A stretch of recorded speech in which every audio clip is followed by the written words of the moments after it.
بسم اللہ الرحمن الرحیم۔ آزاد ڈیجیٹل کے ساتھ میں ہوں فیاض الحسن چوہان۔ آج میں 3 ایشوز کے اوپر آپ کے سامنے کچھ تجزیہ اور کچھ بریکنگ آپ کے سامنے رکھوں گا۔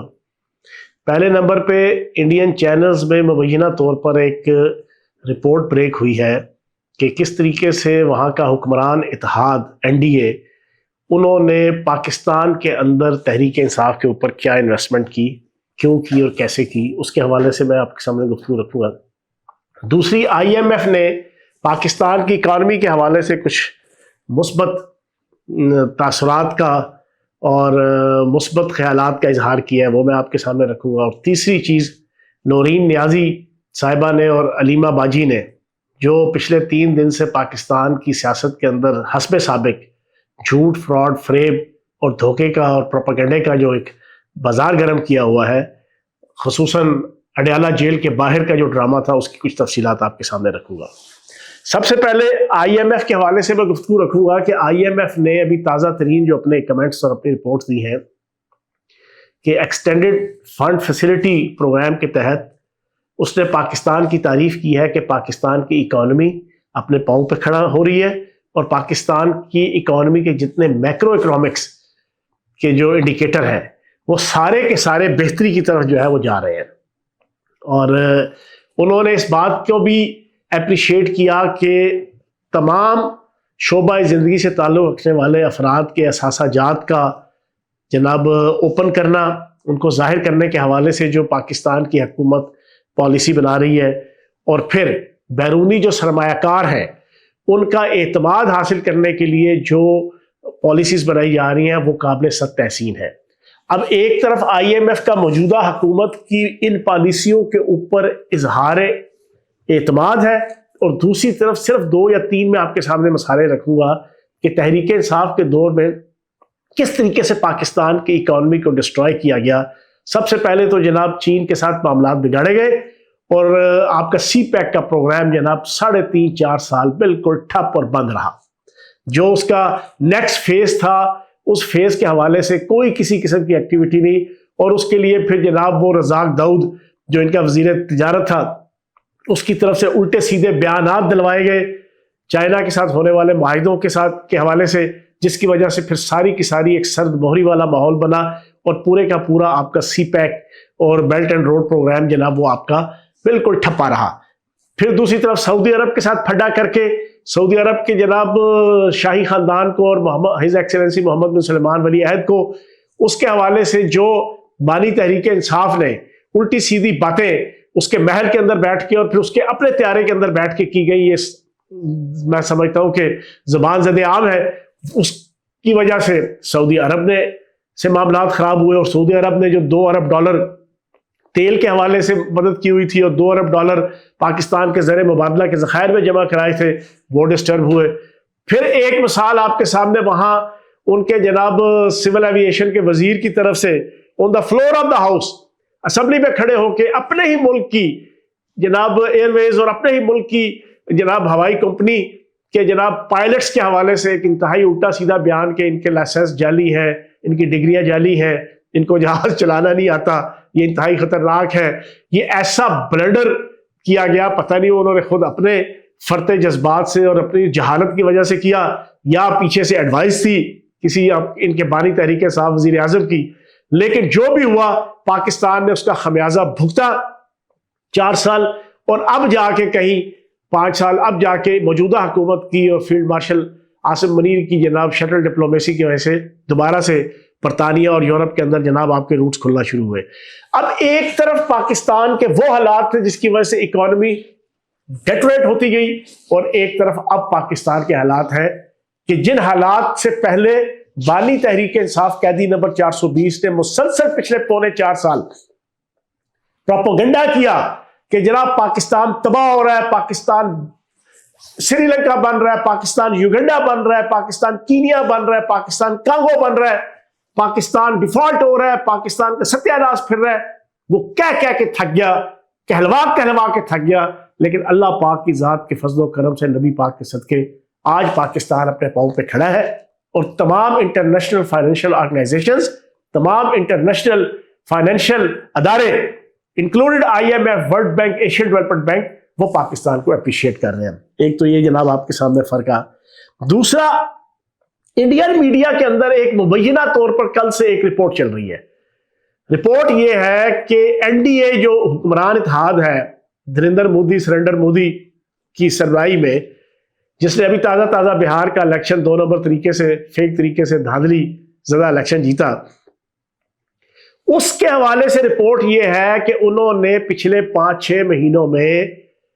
این ڈی اے کے جو کرتا دھرتا تھے، انہوں نے انڈین اسٹیبلشمنٹ، انڈین را کے ذریعے سے پاکستان کی سیاست میں انوالومنٹ کی، اور پاکستان کی جو تحریک انصاف ہے اس کو کروڑوں روپے کی فنڈنگ کی کہ وہ پاک انڈیا جنگ کے حوالے سے الٹے سیدھے بیانات، الٹے سیدھے دعوے، الٹے سیدھی اسرشنز اور الٹی سیدھی بوسٹنگ اور پیٹنگ کریں، تاکہ اس کو استعمال کر کے یہ اپنی الیکشن کمپین میں اس کا فائدہ اٹھائے، اور جو انہوں نے فائدہ اٹھایا بھی، جس کی وجہ سے ہندوستان کی معصوم سادہ لو عوام، بہار کی سادہ لو عوام کو انہوں نے بیوقوف بنایا اور یہ اپنی طرح الیکشن جیت گئے. الزام یہ ہے کہ تحریک انصاف کی سوشل میڈیا ٹیم اور اس کی قیادت کے اوپر کروڑوں روپے کی انویسٹمنٹ کی گئی تاکہ وہ پاک فوج کے خلاف، پاک فوج کی فتوحات کے خلاف، پاک افواج کی فتوحات جو مئی 2025 کی جنگ کے اندر ہوئی، ان کو ڈیفیوز کرنے کے لیے الٹے سیدھے بیان دے. اور پھر وہ پوری قوم نے دیکھا اور پوری دنیا نے دیکھا، علیمہ باجی سے لے کے غلیظ اعظم عمران ریاض سے لے کے جناب اس گنجے وجاہت اس خان سے لے کے جتنے 2 نمبر یوٹیوبر اور جتنے 2 نمبر ان کی لیڈرشپ ہے، وہ زرتاج گل سے لے کے جنہوں نے الٹے سیدھے بیانات دیے کھل کھلا کے اینٹی پاکستان اور اینٹی پاک فوج، وہ ساروں کو پتہ ہے. مئی کے مہینے میں تو کہانی یہ کھلی کہ پیچھے سے انویسٹمنٹ تھی. یہ مبینہ طور پر یہ رپورٹ چل رہی ہے. میں پاکستان کے ارباب بست و کشاد سے گزارش کروں گا کہ وہ اس کی انویسٹیگیشن کرے اور پھر اس کی بنیاد پر ان کے خلاف جناب تادیبی کارروائی کی جائے. تیسری اور آخری چیز جو میں آپ کے سامنے رکھوں گا، نورین نیازی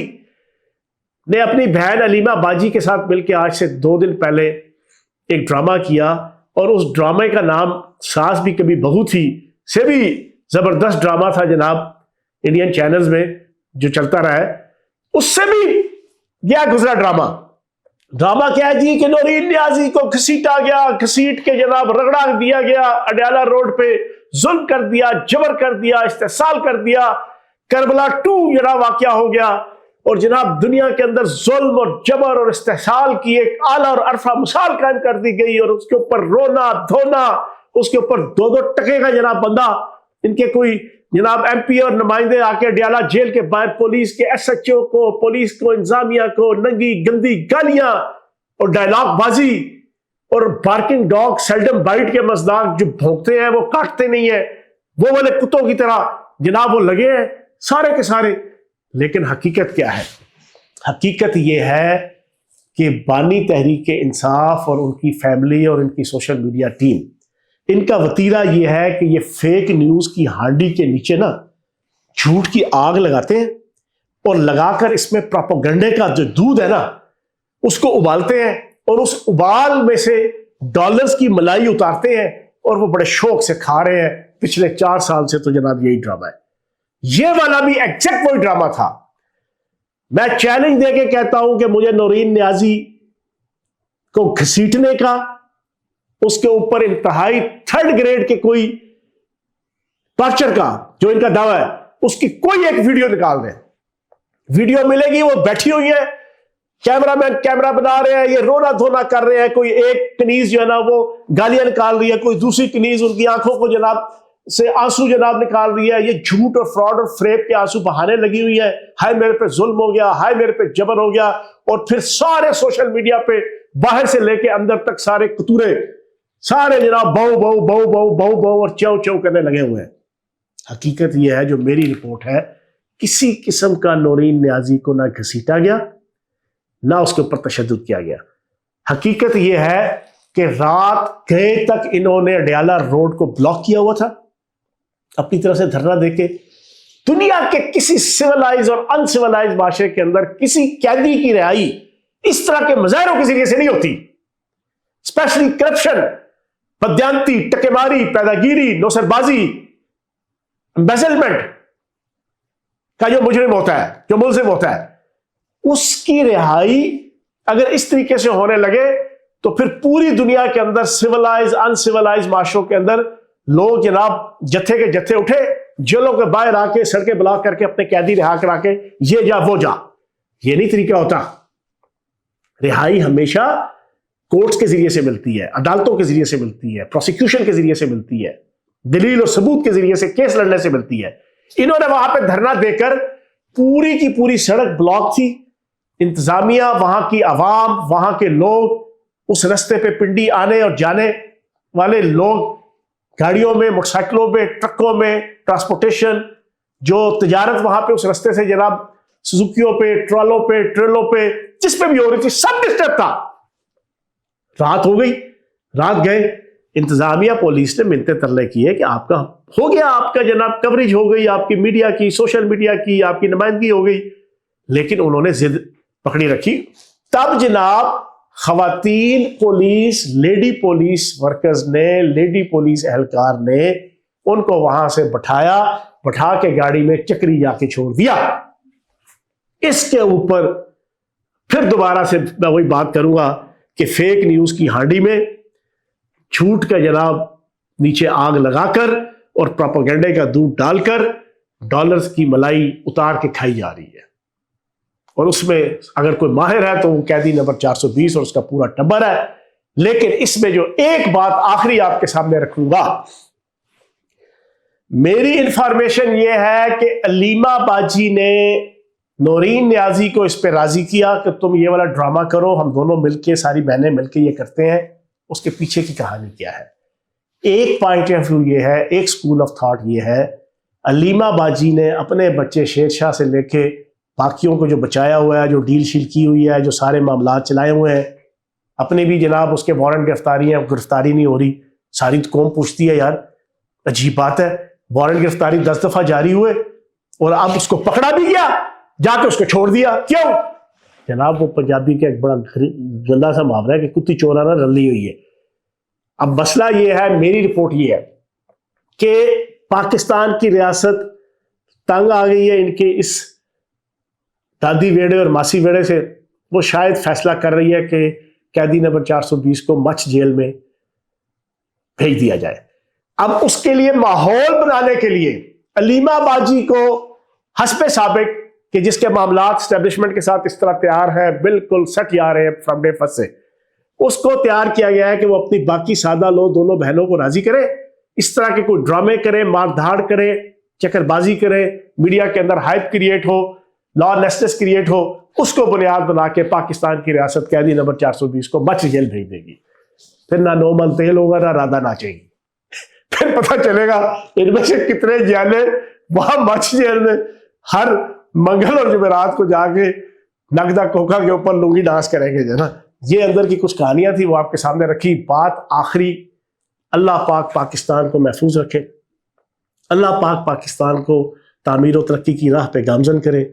اللہ پاک پاکستان کی 25 کروڑ عوام کو